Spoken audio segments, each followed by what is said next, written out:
Hello guys! Welcome to my YouTube channel. For today's video guys is ipapakita ko sa inyo itong sa Park and Fly.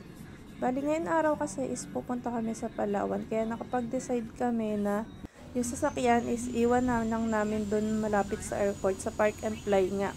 Para makatipid na lang kami sa mga toll gate, diesel, ayan. Sulit naman siya guys. Ang bayad niya is per hour. Kaya depende sa inyo kung gaano kayo katagal sa pupuntahan nyo, gaano katagal naka-stay yung sasakyan nyo dun sa may Park and Fly. Bali, nandito na nga kami guys. Ito lang yung palatandaan. Gasolinahan. Pero guys, hindi pa pala dito yon. Bali, tinuro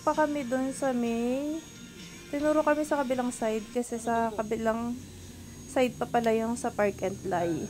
Ewan ko lang kung ano yun sa kabila. Pero tinuro kami dun sa may kabila. Dun daw yung Park and Fly. So ayun na nga, samahan nyo kami guys, papunta na kami doon. Madali lang naman siya hanapin kasi may malaking naman signage na nakalagay na Park and Fly. So bale, ito na nga, nakita na namin yung signage na Park and Fly. Tapos nakakita kami ng kanto, kaya pumasok kami doon sa kanto. So unang kanto namin nakita, pumasok kami din. Ayun, mali pala yung napasukan namin. Hindi pala dun papasok yung sa Park and Fly.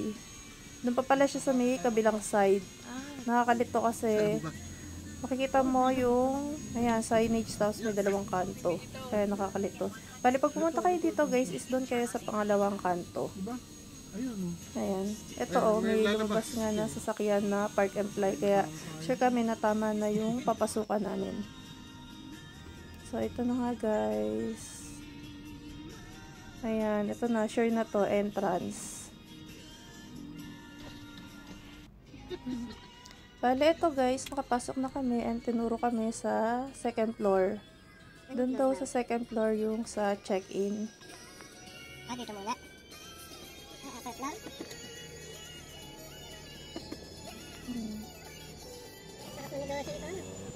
Ayan guys.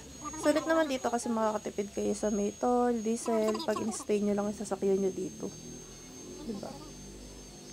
So, ayan na nga guys, nandito na kami. Bali, ang una nyo gagawin is yung sasakyan nyo is ipapark nyo muna dito. Ayan. Ang lawag dito guys. Ipapark nyo lang muna dito yung sasakyan nyo, then mamaya yata sila yung maglilipat doon sa taas.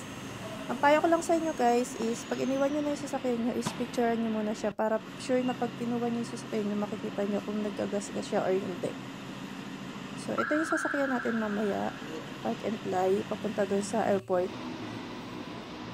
Bali, pasok na tayo dito sa loob para magbayad ng sa parking. Bali, ano pa pala siya, hindi mo na magbabayad, bibigyan muna kayo ng ticket. Tapos, pagkakuha nyo ng sasakyan, saka kayo magbabayad. So, ayun na nga guys.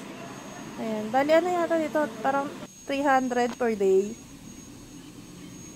So, ito na. Papunta na kami sa airport guys. May maghahatid sa amin. Ito nga, Park and Fly. Tapos, pag pabalik kayo dito at nakauwi na kayo guys, tatawagan nyo lang yung number nung sa Park and Fly para sunduin kayo doon sa airport. Ganun lang yung gagawin nyo guys. Tapos antayin nyo lang sila doon sa airport. Doon nila kayo pipick up and pabalik dito sa Park and Fly. So ganun lang kadali. So yun lang guys. Andito na kami sa may airport. Thank you for watching. See you on my next vlog. Bye-bye. Sa GoFly TV 6177 bound for Masbate.